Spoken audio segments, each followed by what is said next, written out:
All right, well, this is my first time at UMass and definitely came at a momentous time. It's very different from when I was on campus during the peak of American hegemonic unipolarity during the 1990s at the University of Pennsylvania. I think my classmate was Ivanka Trump. Don Jr. might have been there too. And I remember my first campus protest. I went down on Locust Walk to the center of UPenn, and everyone was there. Everyone. They were outraged, but they were kind of standing around. They didn't know how to protest. Like, all the normies were there. And I said, what happened? Why is everyone so angry? I've never seen a protest in all my years here. I was like a senior. They said they banned beer on campus. So that was, yeah. I mean, the one time I saw a line around the block for a speaker at UPenn, it was for Warren Buffett. That's what university administrators became accustomed to over the years. There were no problems, there was no friction, there was no criticism. And that's what they want you to be. They want you to go back to that time. They don't understand the era that we're living through right now, the administrators. They don't know Minu Shafiq, the chancellor here. They don't know what they've walked into. They don't have a sense of history like you do. And so they expected you to put conformity before your conscience. And when you actually do the opposite, then they project their own values onto you and say that the reason you're doing this and freaking out is because you're not having enough sex. They're literally saying that on all the networks. They can't accept that young people actually have principles because they don't know anyone in their hermetic political echo chamber who actually does. And they don't know anyone who's willing to sacrifice their ambition and their career for something that they truly believe in, for their own humanity, which is why they think their threats will actually work. They're not working. So we're living through, thanks to this uprising, this national uprising, which has been years and years in the making. We're living through the ultimate mask-off moment in America. And I feel like I've been a part of it for years.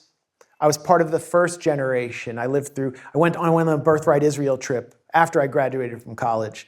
They say, we'll build a lifelong connection between you and Israel. And they did with me, but in a way they didn't quite expect. Then the second Intifada jumped off, and I watched the siege and destruction of the Jenin refugee camp. 2006, Israel assaults southern Lebanon, destroys the Dahiyya district, southern Beirut. I watched that. 2008, Obama's elected. I struggled to summon excitement as I watched him say nothing as Israel assaulted the Gaza Strip in the first of its major assaults on a besieged Gaza Strip.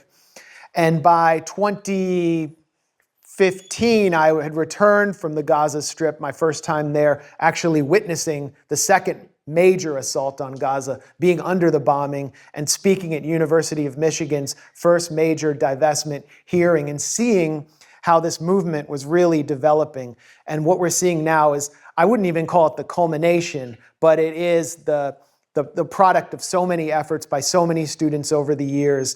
And the boycott and divestment movement, which was once sort of dismissed as a sideshow, is now changing this country and threatening not just Israel, but all of our elite institutions. It's ripped the mask off of our elite institutions, the most august institutions of the liberal democratic West, the legacy media, academia, the universities, the Democratic Party of Clinton, Obama, and Biden. The America First movement of Trump has been exposed in many ways as kind of an Israel First racket. And so we just see this hilariously hypocritical system in the throes of desperation, trying to stop this movement before it expands. We are also seeing the historical narratives that form the foundations of Western exceptionalism being revealed as hollow in a way like never before. And this is all due to what I call the October 7th effect, which which has exposed the control and influence of Zionism over so many of these institutions, and Zionism as a contradiction within American imperialism. Now, after the U.S. adopted its special relationship with Israel in 1967, it tried to enforce the view, and we heard this particularly during the 90s when the peace process began, that Israel was a Jewish and democratic state, the only democracy in the Middle East, the only democracy. And that it would end its illegal occupation of Palestine eventually as soon as it found a partner for peace, which it could never find among the Palestinians who never wasted an opportunity to waste an opportunity because they were given so many generous offers. This narrative was necessary not only to justify the billions of dollars of aid extracted from us and given to Israel, but to paper over the influence of Israel's domestic cutouts and its influence over our institutions. We would just shrug it off as shared values. Hey, this influence is actually positive. There's nothing unusual here. And so we're now at a point where Americans, and particularly the core constituencies of the Democratic Party, see the real Israel that has always been concealed from us. It's the Israel that I wrote about in my book, Goliath, which was sort of the product of 5 years of trips in and out of Israel, Palestine, particularly going into Jewish-Israeli society. This was between the years of 2009 or 2008, 2009, and 2013, 2014. And what I saw was a society that was primed for genocide. And that was my warning to America as we bankrolled that society and granted it with total impunity, showed it that there was no consequence for what it was preparing to do and for the indoctrination of so many Jewish Israelis into this militarized system. Now here we are after the killing of some 40,000 people. There's so many undocumented dead in Gaza under the rubble. We don't know how many there are, but we're seeing mass graves revealed almost every day. These are tokens of the real Israel, which has failed in Gaza to achieve its two main military objectives, defeating Hamas and liberating its so-called hostages, captives, and prisoners of war. Many of them are soldiers. And so what it's done is resorted to the industrial slaughter of children in order to satiate the bloodlust of a hyper-indoctrinated population that was humiliated on October 7th. It could not accept the latest ceasefire that Hamas accepted for its own political reasons. One, the linchpin of Israel's ruling coalition are two of the biggest fanatics in Israeli society who represent the incipient Jewish nationalist force which will soon take control of the entire government, Itamar Ben-Gvir and Bezalel Smotrich, both disciples of the late American fascist rabbi Meir Kahane, whose nephew just attacked a Gaza encampment, ramming through protesters with his car. There's a direct connection. If Netanyahu had agreed to that ceasefire, these two characters, who control a total of just 4 to 5 seats in the Knesset, would have brought the ruling coalition down in a second. They need the war to continue. The entire war cabinet has elected to invade Rafah. It's happening before our eyes. We're seeing people be slaughtered at an increasingly high rate because it's a conurbation of 1.5 million war refugees, mostly living in tents, mostly to the west of the city. And they have nowhere to go. Inside Israel, if there's any resistance to this invasion, it's coming from people who are concerned correctly that the hostages will be killed because they only care about the lives of Jewish Israelis. There's no concern for the lives of Palestinians. There's over 80% Jewish Israeli support for this invasion within Jewish Israeli society. However, they're divided on the issue of the hostages. And what many are saying correctly is that the hostages will be killed as an extension of the Hannibal Directive that we saw enacted on October 7th in order to deny Hamas political leverage. If they kill all the hostages, Hamas has no bargaining leverage, no ability to negotiate. That's how deep the culture of killing is. They will kill their own in order to destroy Hamas and complete what was begun in 1948. This is an existential war for Israel. The siege of Gaza enacted almost 20 years ago, and all of the impending military rampages that we've seen since then were designed to preserve Zionism according to the logical contours of Zionism, whose survival is predicated on the violent engineering of a Jewish demographic majority. That's something that none of the leaders of Israel would deny. Arnon Sofer, he's not particularly well known, but he's an important figure in that he helped design the siege as a demographer at Tel Aviv University. And he distilled the essential logic of Zionism when he said in 2004 in an interview with the Jerusalem Post, when 2.5 million people live in a closed-off Gaza, the pressure at the border will be awful. So if we want to remain alive, we have to kill and kill and kill all day, every day.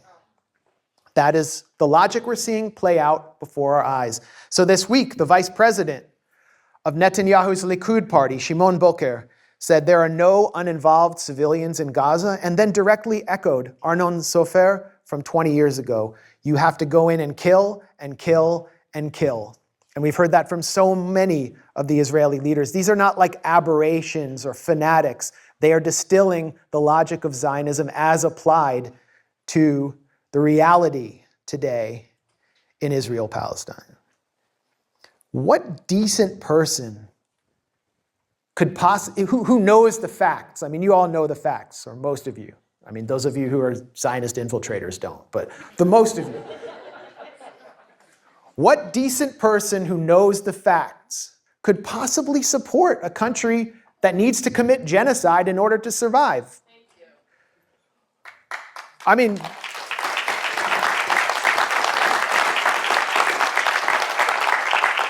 that's pretty much what this movement all comes down to, this uprising all comes down to. And so more and more Americans are joining it. And it's clear that as they join it, from within elite institutions like academia, that America's mask of liberal democracy has to be peeled back again and again and again, layer after layer, in order to maintain a special relationship with a foreign apartheid state 5,000 miles away called Israel. This is, I mean, what? Unprecedented waves of police violence. What? How many cops were here last night? 130 arrests? 125 cops. Fashion Institute of Technology last night, 300 cops for something like 30 to 40 protesters. A Bearcat smashing into Columbia University's Hamilton Hall. A cop discharging his handgun. Just full-on brutality. But it's not just that, it's political repression. The First Amendment is being systematically rolled back in order to protect a foreign state.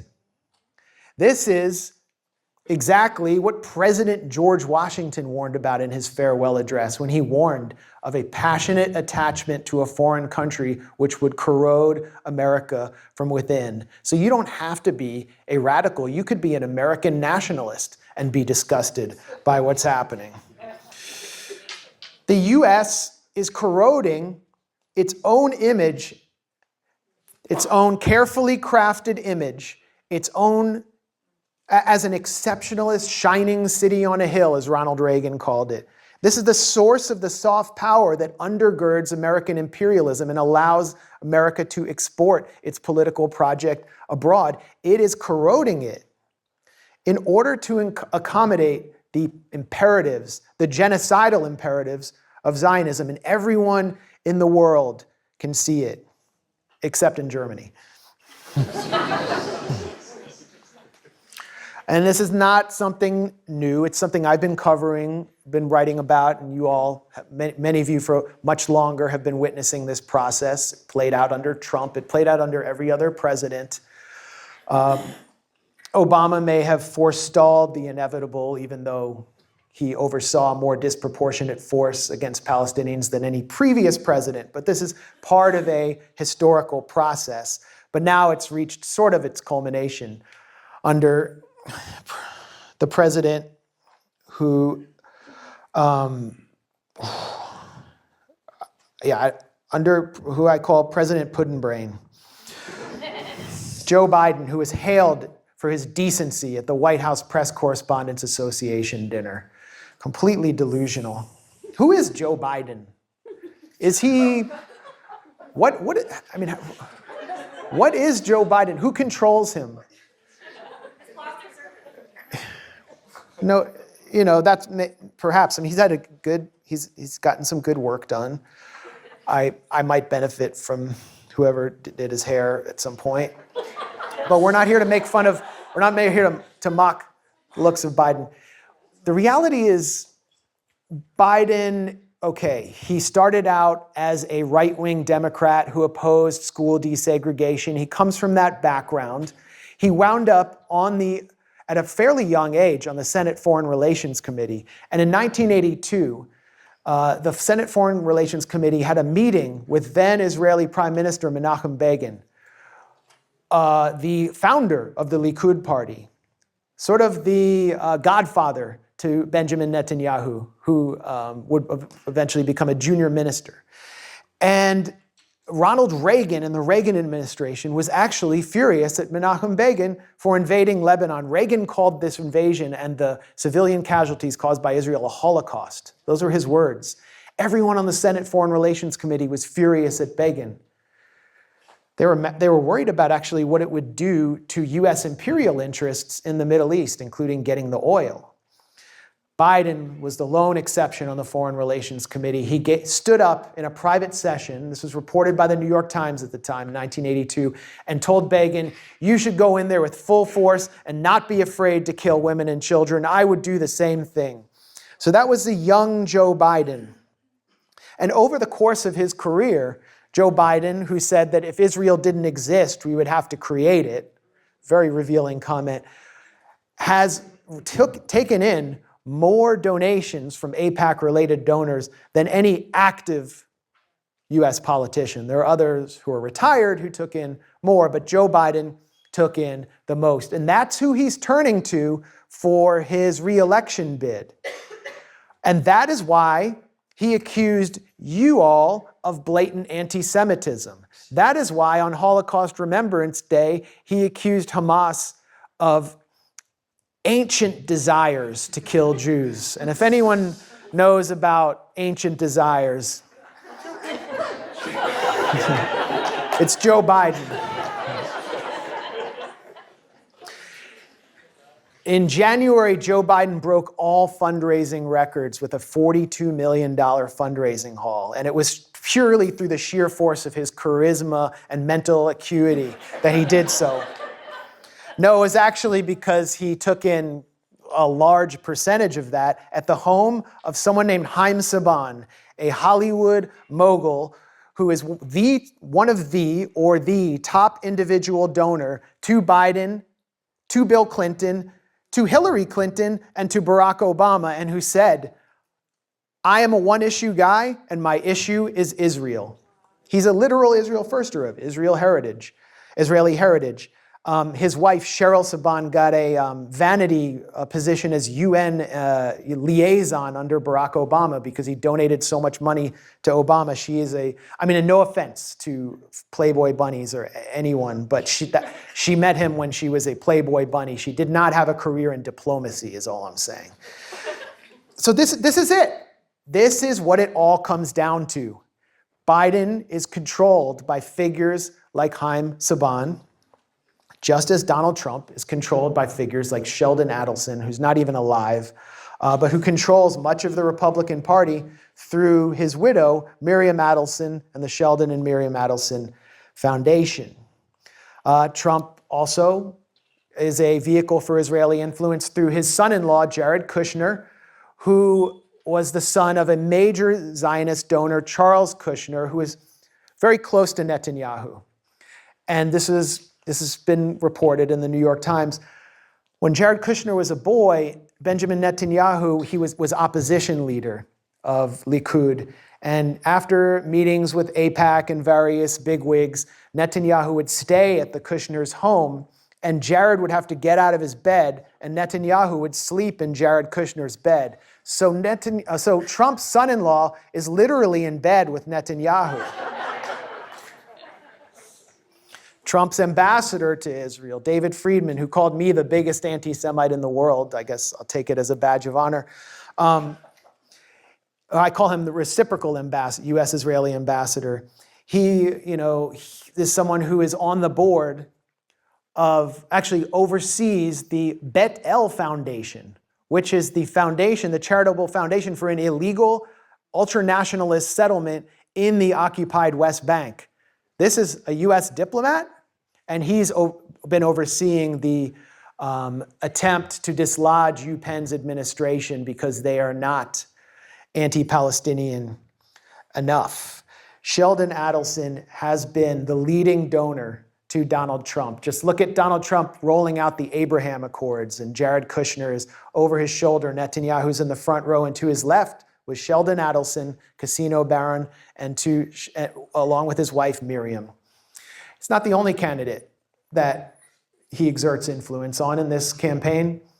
RFK Jr. has come out with a very strong, we could call it pro-Israel line. It's essentially a genocidal line filled with misinformation, malinformation, and disinformation, as they call it. He had agreed to debate me and pulled back from that. And one thing I really wanted to ask him about was his relationship with the Adelsons and with Shmuley Boteach, this reality show rabbi who you've all seen stoking anti-Semitism by his sheer existence. Well, Shmuley is the Adelson's bagman. Shmuley courted RFK after RFK made comments that the vaccine had possibly been, that COVID had been possibly engineered to exempt Asian and Ashkenazi Jewish people from getting infected at a private dinner, which was, someone from the New York Post recorded that. RFK gets in trouble. Shmuley starts attacking him as an anti-Semite. Then RFK meets with Shmuley, and Shmuley says, look, we can make this whole problem go away. You just do an event with me, and we help you out a little bit. We're going to feed you the script. And all of a sudden, RFK appears as even more hardcore, more Netanyahu than Netanyahu. He's accused, says the Palestinian Authority has a pay-to-slay policy, and they pay you to kill a Jew anywhere in the world. Recently, very below the radar, RFK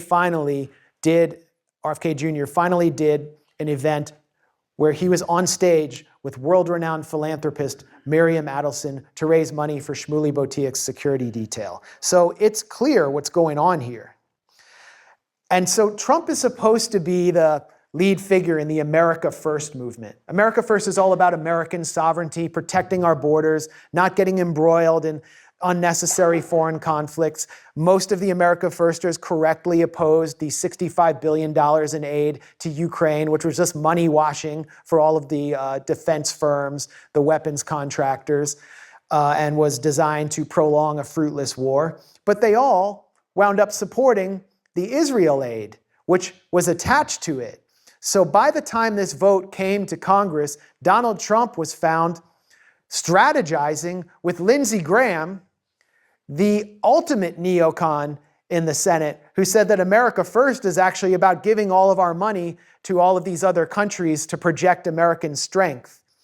America First basically died on April 20th when Donald Trump, Lindsey Graham, and Speaker Mike Johnson collaborated to give all of this money away to other countries whose interests diverge deeply from the real interests, including the imperial interests of the US. That date will be more harmful to Donald Trump among his own base than January 6th was. However, we're seeing contradictions in American nationalism emerge. Figures like Candace Owens, a key Trump influencer who is flown by Sheldon Adelson to the inauguration of the moving of the US embassy from Tel Aviv to Jerusalem, has split with Netanyahu's top podcast influencer in the US, Ben Shapiro, and wound up hosting Norman Finkelstein for an hour-long talk to just learn more about Palestine. It was very interesting. And what it came down to was that she had had 4 children and became disgusted with all of these images of children being killed. It's affecting them too, to the extent that they can get over their partisan brainwashing and tap into their own humanity. Tucker Carlson, immediately after October, the top pro-Trump influencer, immediately after October 7th, warned of war with Iran. War with Iran does not, in his view, and in the view of American nationalists, does not advance American interests or the values of America first. And later, he noticed that Palestinian Christians exist, something that many American nationalists do not know. That, for example, St. Porphyrius Church, which dates back to the 5th century AD, was under siege by the Israelis, was having its parishioners killed by Israeli snipers. He was watching that, and he decided to host Munter Isaac, a reverend of the Evangelical Lutheran Church in Bethlehem, who is known for his deeply moving sermon on Easter, Christ in the Rubble. Watch that interview. It was 45 minutes that was a complete demolition of the logic of Zionism and a major blow to the Islamophobia industry by simply presenting another kind of Palestinian who was living among Muslims in harmony and whose community in Bethlehem was being destroyed by US-backed Zionism. So we need to encourage these contradictions. These are beneficial contradictions for this movement. And so I'll leave it to you to ponder that. I'm not going to offer any advice here. But it's obviously the Democrats who deserve the most disdain because they're the biggest hypocrites, because they're the ones who take you for granted. They're the ones who say that they're for diversity, equity, inclusion, DEI, and they're the ones who ultimately are ensuring that Palestinians DIE. It is sickening to see the same people who have those signs on their lawn that say Black Lives Matter and love is love and science is real bow down before apartheid and the Church of Ziontology, as I call it.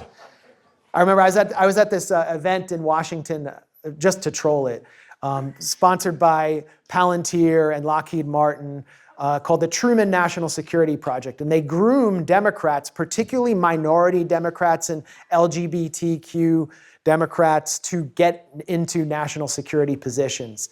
And they openly stated at this event that we need a more diverse national security corps more personnel of diverse backgrounds so that we can sit down with China and Russia and say, hey, we have people who speak your language, who look just like you. We can sit down with South Africa and we can be stronger at the negotiating table. In other words, we can advance U.S. empire in a more diverse fashion.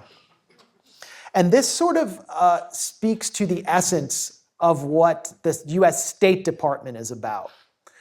It's about what Tony Blinken has called the rules-based order. And this is something else that has been unmasked by this movement and by what I call the October 7th effect. The rules-based order is simply a means of projecting U.S. soft power, diversity, and all the values that the Democratic Party claims to espouse in order to subvert international law.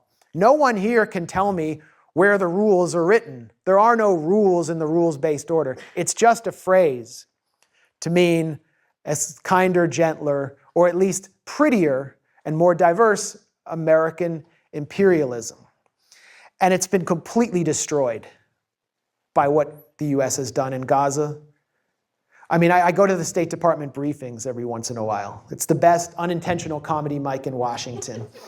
And you have this increasingly cartoonish cast of spokesmen explain to the press. I remember I was there and they were explaining how the State Department legal team has reviewed Israel's conduct in Gaza 5 months in and determined that Israel committed no violations of international law.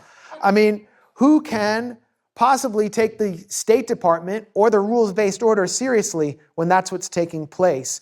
2 weeks ago, I was there, and Saeed Arakat, who's the lone Palestinian journalist, one of the bravest journalists in town, asked the backup spokesman, Vedant Patel, if the State Department could condemn Netanyahu's demand that the U.S. literally send troops on college protesters. He said, was this meddling? Is this foreign interference for a foreign leader to call for a kind of Kent State-style massacre of U.S. students in order to protect his government? Patel was under orders not to condemn or criticize Netanyahu. He could not defend American students against a foreign leader calling for them to be mowed down. And when Patel's not there, the main spokesman is, nicknamed Smirkula, Matthew Miller. I confronted him right after October 7th. It was, I think it was October 10th, October 11th. Israel had begun the process of destroying, completely razing Gaza City. And Israeli officials were beginning to call for Nakba 2.0, to declare that their intention was to commit genocide. And I said, can you condemn any of these statements? And Miller smirked at me and then lit into me with full consternation that I was ignoring what had taken place on October 7th, and Israel has the right to defend itself. We need to look at the personnel at the State Department, because many of them are controlling Joe Biden in many ways, someone who doesn't have the capacity to exert control like he used to. Miller, he's controlling the messaging in a lot of ways. He's the former spokesman for Bob Menendez, who might be the largest recipient of all time of AIPAC money, who's going to jail now likely for taking gold bars from Egyptian lobbyists, like the stuff, like rappers bite into. Like, it's not even like the slick, give me some crypto donations or just deposit something in my bank. He literally walked out with gold bars in his jacket, and he's going to jail. But he had been on a corruption trial before for a similar bribery scenario, and AIPAC donors mobilized to pay Bob Menendez's legal bills. 100% of his legal bills were paid by AIPAC. Then you have Tony Blinken himself. I think Tony Blinken is the most influential figure in this scenario, basically playing Israel's lawyer in all of the negotiations. He forfeited all diplomatic leverage when he went to Israel on his first trip and declared that I am here as a Jew. Can you imagine, like, if we had a Muslim Secretary of State and they went to Pakistan as a Muslim, what that would do to relations with India, for example? He doesn't play diplomat. He doesn't have to. He says openly that he said this at an AIPAC meeting in 2007, I inherited my commitment to Israel's strength from my family. And who is his family? No one should be blamed for the sins of the father, but if you're going to say that, then we should know who your family is. His grandfather authored one of the first and most influential studies, sponsored one of the first and most influential studies on the feasibility of the colonization of Palestine. I think it was published in 1937. Tony Blinken's father-in-law, who raised him, is Samuel Pisar. He was the fixer for Robert Maxwell. Robert Maxwell, who was a de facto Mossad agent who received a de facto state burial in Israel, even though he spent most of his life in the UK, and was the father of Ghislaine Maxwell. The last call to Robert Maxwell was from Samuel Pisar, Tony Blinken's father-in-law. And who was Ghislaine Maxwell, the wing woman for Jeffrey Epstein, who likely himself was an Israeli agent in some way. Tony Blinken lives in a giant mansion on Chainbridge Road in suburban Washington, D.C., and there is a 24/7 protest encampment that's been going on there since the winter. Extremely brave people who suffered through rain and cold and harassment, are there to remind Blinken of the genocide that he's presiding over. And who paid for that mansion? It was the boutique consulting firm that Tony Blinken runs called West Exec Advisors, which has as its clients many Israeli spy tech firms. So we need to ask ourselves, how much money is Tony Blinken going to make off this genocide when he walks back through the revolving door? Jen Psaki is benefiting and has benefited from literal Psaki bombs. Not literal, I don't know. They said that when she was the White House press secretary. She dropped a Psaki bomb. Between the time she was White House press secretary and State Department press secretary, she was a consultant for West Exec and consulted for an Israeli spy tech firm. And now she's over at MSNBC, one of the media organizations that has helped manufacture consent for this genocide. So it's been a major mask-off moment for the Democrats, the Republican America First movement, the State Department, the rules-based order, and now it's the media. Everybody is seeing how the media manufactured consent for genocide, and now they're trying to walk it back. Now they're finally showing us what's been going on in Gaza after they reported days after October 7th, lies furnished to them from the Israeli Prime Minister about 40 beheaded babies, which appeared in a CNN Chyron for 1 hour. And Sarah Seidner from CNN declared that we have received confirmation of these 40 beheaded babies from the Israeli Prime Minister. It's like saying, I have received confirmation that the odometer of my used car has not been rolled back from the used car dealership owner. 40 beheaded babies, a fetus cut from a pregnant woman, young 12-year-old twins burned alive by Hamas in Kibbutz Be'eri. All of these were revealed as lies. We're not denying that atrocities took place, but Israel decided that in order for it needed to guarantee enough political latitude for, if it was to get the political latitude it needed for genocide, it had to go big. And so they deployed heinous atrocity propaganda, and it revealed how much our media is willing to act as stenographers for this apartheid regime. And it was really thanks to independent media outlets like Mondoweiss, like Electronic Intifada, and I should say like The Gray Zone, that we were able to actually push back.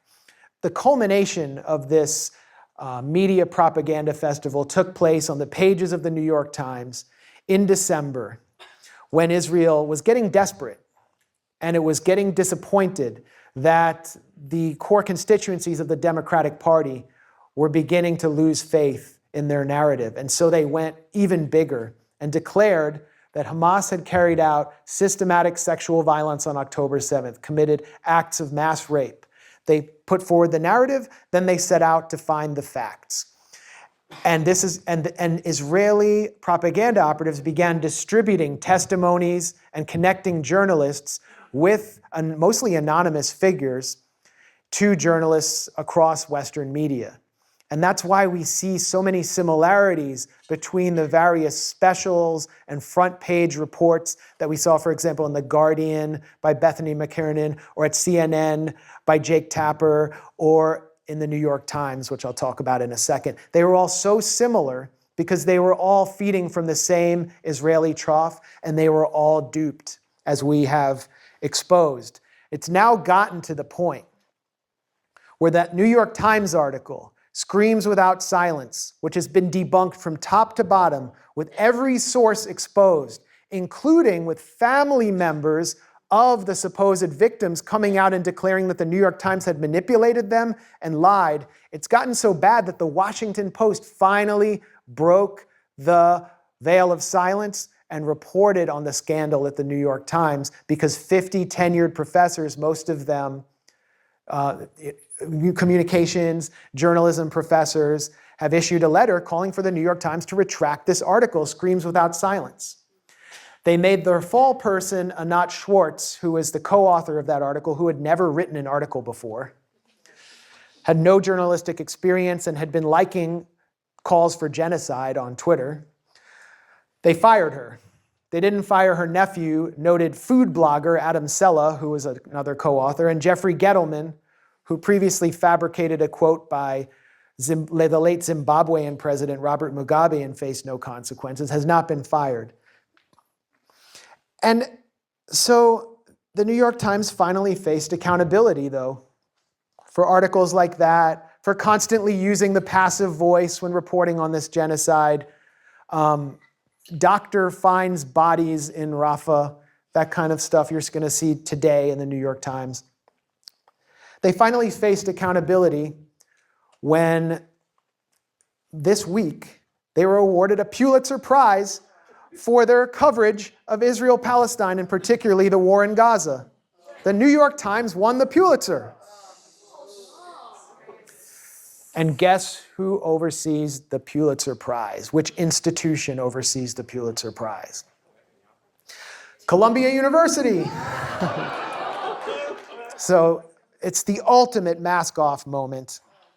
And of course, it is the mask of academia, of the most august academic institutions, has never been lifted like this before.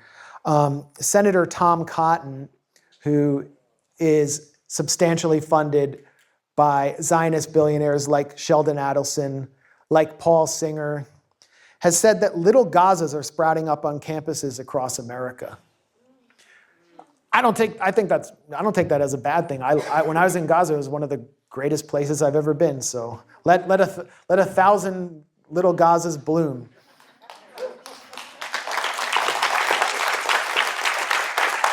I mean, the bravest, most dignified and warmest people I met were in Gaza. We really don't deserve them. But let's go with Tom Cotton's logic, because in a way he's right.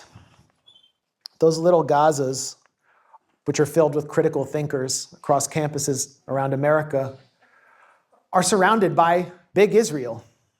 The university administration, the university police, all the weight on universities, and especially the trustees. I don't have time to go through all the trustees on all the campuses where there are crackdowns, but let's take Ohio State University, where brave students attempted a Gaza encampment and were immediately brutally crushed by Ohio State troopers. Ohio State University, it seems like it's a state university. It's the alma mater of my grandmother. She was able to go to a public university as a second-generation American. It's not really public, though. It's almost completely owned by someone, longtime CEO of Victoria's Secret, which relied on prison labor, named Les Wexner. Who's Les Wexner? Epstein's wingman. Epstein was flying into Columbia Airport so much that he became on a first name basis with the airport staff. Les Wexner was plausibly accused 3 separate times by one of the women, Virginia Giuffre, that Epstein trafficked. And as these allegations poured out, Columbia, Ohio, and Ohio State press started reporting on it, and a scandal ensued at Ohio State University. And nothing happened because Les Wexner has donated over $120 million to Ohio State University, and that's all that matters. And so he's still basically the chair of the trustees, and the other trustees constantly complain that he actually still dictates who gets to sit in the other chairs through his fortune. That's Ohio State University. Les Wexner pulled $2 million out of Harvard to help guarantee the demise of Claudine Gay after another Zionist donor, Bill Ackman, came for her head, along with Larry Summers, former economic advisor to the Clinton administration, former head of the World Bank, who said that Africa was underpolluted. Columbia University.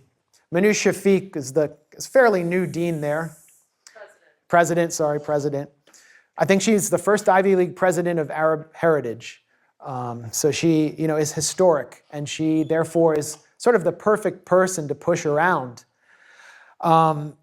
She also holds a seat on the Bill and Melinda Gates Foundation and apparently helps guarantee Bill and Melinda Gates donations to Columbia medical school. She is a channel for big money after coming from the London School of Economics under a cloud of controversy after they had a major sexual abuse scandal at that school. She is a baroness in the UK, and she is essentially risen to the top by serving elite interests. But behind her, if you look more carefully at the Board of Trustees at Columbia, you see Che Johnson, former head of the Department of Homeland Security in the Obama administration, who currently serves on the board of Lockheed Martin.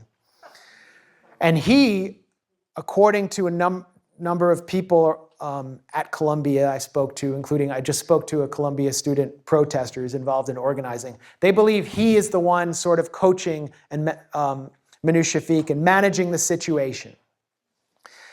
According to that student, they have demanded that Columbia declare which companies it's invested in, and they have refused to provide any transparency at all.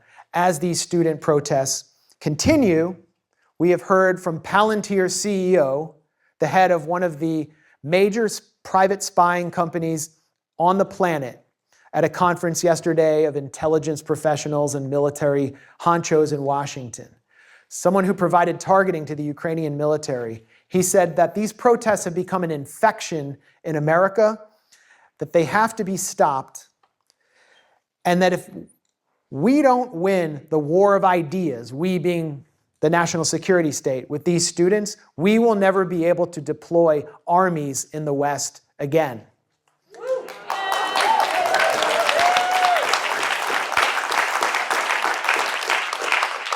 He's right, and that's a beautiful thing, but let's kind of interrogate what he's saying there. Yes, he's panicked, yes, he's paranoid, yes, he's getting desperate, but what he means is if divestment actually starts to go through at major campuses, then it will spread to other elite, powerful institutions and American companies, unions, and then there will be no money to pay for this imperial military whose budget is something like 20 to 30 times the budget of the Russian military or the Chinese military. And then the corporate welfare will stop flowing to contractors like him to help maintain the empire as well. The whole thing will be dissolved and America will become not an empire, but possibly, I don't know, a republic, a slightly more normal country. And that's something they can't have happen. So understand how important this movement is by the words of those who seek to crush it. So he said, we have to win the war of ideas. They've already lost the war of ideas. We can see that. We saw that here last night. When you lose the war of ideas, that's what you do.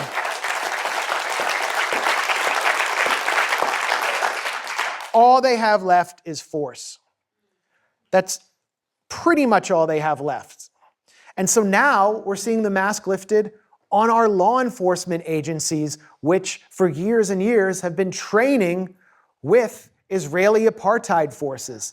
I mean, in 2012, we reported at the Gray Zone that 1/5 of all members of the Minnesota Police Department were trained, had undergone Israeli training programs. Georgia State University, they have trained thousands and thousands of cops through their GILI program.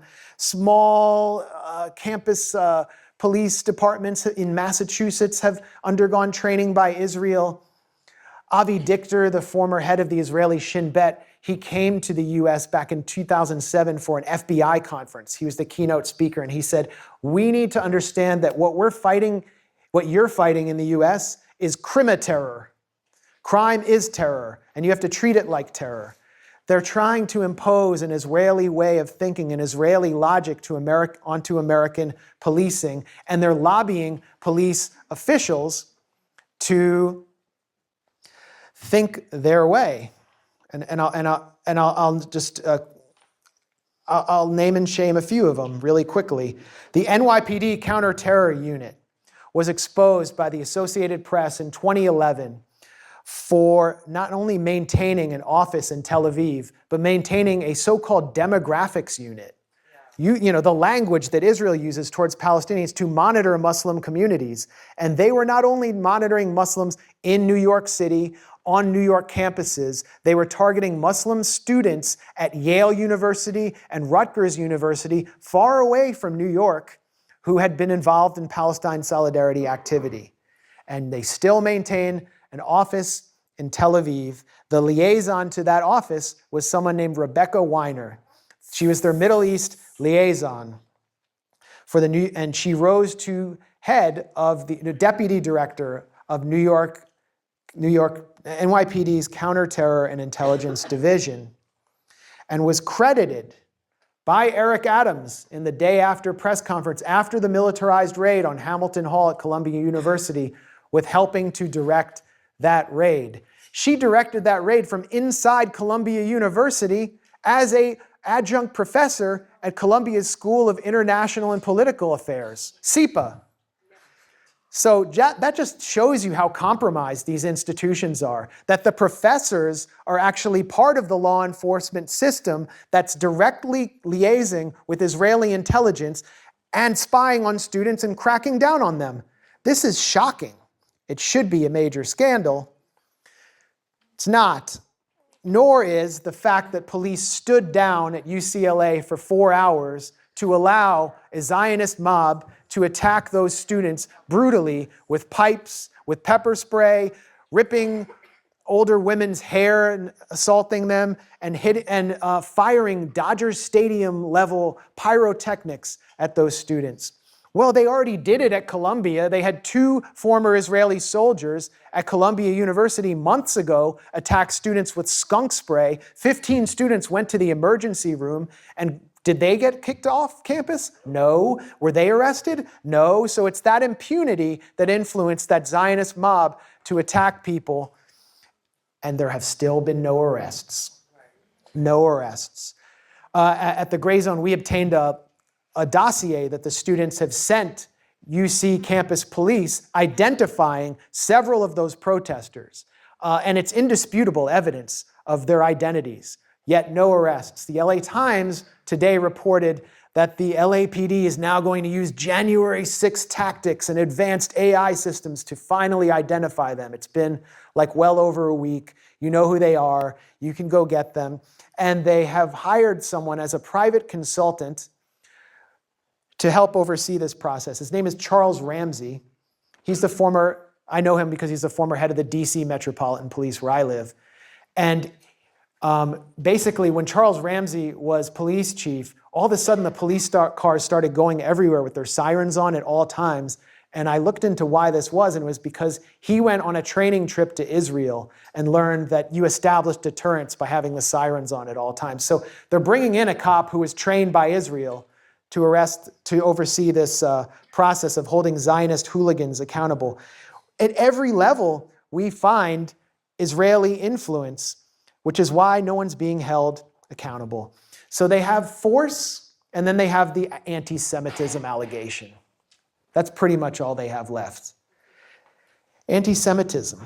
Is there a surge in anti-Semitism right now? Because I was just invited to a Shabbat at George Washington University. It was being held at the Gaza encampment. It just didn't feel really anti-Semitic. It felt like, kind of like a beautiful be-in. Then they did Good Friday prayers. Who's causing anti-Semitism? In many cases, Zionist forces are just simply making it up because they need it so badly. They're simply inventing it. The ADL is literally inventing anti-Semitism by counting Palestine solidarity demonstrations as anti-Semitic incidents, which is why, according to them, there's been something like a 300% rise. Over 50% of anti-Semitic incidents, which they counted, according to the Jewish Daily Forward, are Palestine solidarity demonstrations and slogans being belted out at those demonstrations. They need anti-Semitism because anti-Semitism is the fuel for Zionism. It's the fuel for Israel's occupation. It's the justification for Israel's existence as an exclusivist Jewish state. It's why the Zionist movement broke the Jewish boycott of Nazi Germany in the 1930s and began negotiating with Nazi Germany. There's always been this relationship, this symbiosis there. The Zionist movement brought Leopold von Mildenstein, who was the head of Hitler's Office of Jewish Affairs, the boss of Joseph Goebbels, on a tour of kibbutzim. And he admired Zionism so much that he created a special medal with a Jewish star on one side and a swastika on the other. Oh my God. Throughout the 1950s, Israel fomented anti-Semitism in the Arab world.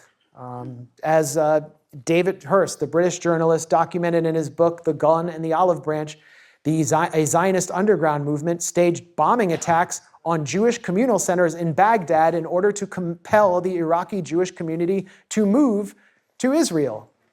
Same thing happened in Egypt, the Lavon Affair, which really should have been called the Ben Gurion Affair. Ben Gurion wanted the British to come back and take control of the Suez Canal, and so Zionist or Israeli spies carried out bombing attacks in Egypt. They were unmasked as Egyptian Jews, and it led to every Egyptian Jew being held in suspicion by the security forces and the end of Egyptian Jewry. They all had to go to Israel, so this benefited Israel. And it continues and continues to the present, where we see anti-Semitic hate crimes be revealed as hoaxes. A student from Yale University stabbed in the eye, a complete hoax exposed on video. She turns out to be a professional pro-Israel agitator. Stickers that appear throughout New York that declare rape is resistance with a Palestinian flag. A complete Zionist hoax. No one has ever seen them or promoted them except their influencers. You might not remember it. I don't know, some of you might remember in 2017 this wave of bomb threat calls to Jewish community centers.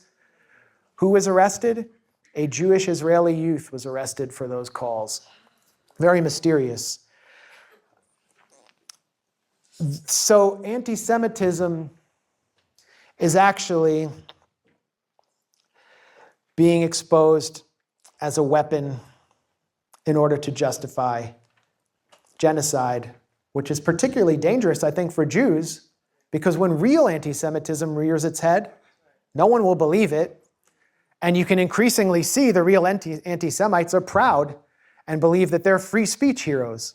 And have you noticed that actual anti-Semites, people who actually hate Jews, the influencers are being welcomed back on Twitter X, while Elon Musk is simultaneously heeding the Israel lobby's calls to suppress just the slogan, from the river to the sea, Palestine will be free? What's going on here? Is he setting the stage? Is the Israel lobby setting the stage for coming in to censor the rest of us on Twitter on the basis of the presence of these anti-Semites? So it's only one side who's amplifying and spreading anti-Semitism. And the Holocaust and the legacy of Jewish persecution are becoming instruments of repression, which is especially dangerous. Look at what Richie Torres did. This is one of the Israel lobby's biggest tools in Congress. An openly gay Puerto Rican from the poorest district in the US, the Bronx, who spends much of his time in Israel, spends very little time in his district, co-sponsor of the Anti-Semitism Awareness Act, where the government officially declared criticism of Israel to be anti-Semitism, which essentially declares the inverse, that Judaism is Zionism, which is something that anti-Semites say in order to implicate all Jews for Israel's crimes. Josh Gottheimer from New Jersey, another Israel lobby tool, is teaming up with the Holocaust Memorial Museum to provide a curriculum for elementary students on October 7th. They're going to ram Israeli propaganda down the throats of American students. How do you think they're going to respond to that? Today, Representative Virginia Fox and the House GOP have been hauling in kindergarten teachers for not being supportive of Israel. Literal kindergarten teachers from K through 12 in 3 districts in the US, including Montgomery County, from near where I'm from. And Representative Aaron Bean, said that kindergartners are spewing Nazi propaganda. I mean, this is reaching levels of sheer insanity. During the same hearings, Elise Stefanik, whose entire career is basically based on hyping up bogus allegations of anti-Semitism, falsely stated that students in New York chanted, "Kill the Jews." The principal in that school countered that there was no evidence for this allegation. So it's yet another Zionist hate crime.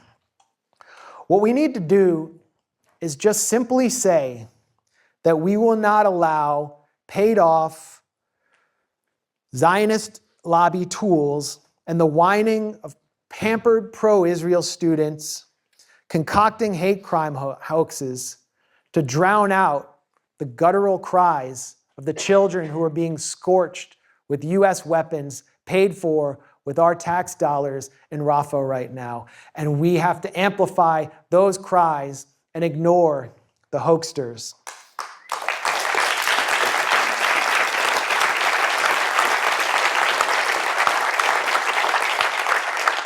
I've been talking the whole time about what's happening here in the U.S., what's happening in the West, but we have an obligation to maintain a focus on Gaza, where the Islamic University has been blown up, where Isra University has been blown up, where schools have been occupied by Israeli soldiers and vandalized, where 15,000 students, children, have been killed, where the main organization for educating those students, UNRWA, has basically been banned and is being defunded by the US government on the basis of media lies, Israeli lies, complete another hoax, where intellectuals, doctors have been captured and tortured, have been killed, where my friend Rifat al-Arir was assassinated for his words,